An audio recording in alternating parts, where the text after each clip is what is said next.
जिंदाबाद जिंदाबाद जिंदाबाद हिमंत विश्व शर्मा जिंदाबाद जिंदाबाद जिंदाबाद जेपी नड्डा जिंदाबाद जिंदाबाद जिंदाबाद जेपी नड्डा जिंदाबाद ভাৰতীয় জনতা পাৰ্টিৰ চমুকৈ বিজেপিৰ কেন্দ্ৰীয় আৰু ৰাজ্যিক সমিতিসমূহে আজি ৪২তম প্ৰতিষ্ঠা দিৱস পালন কৰাৰ মূলত নামনি অসমতো প্ৰতিখন জিলাত আঞ্চলিক আৰু মণ্ডল সমিতিসমূহে এই দিৱস পালন কৰাৰ বাতৰি পোৱা গৈছে।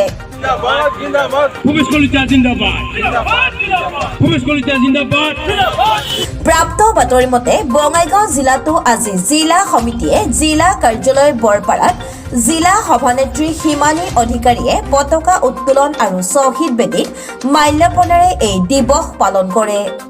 আৰু বঙাইগাঁও চহৰত এক শোভাযাত্ৰা অনুষ্ঠিত কৰাৰ লগতে জিলা কাৰ্যালয়ত এক সভাও অনুষ্ঠিত কৰে।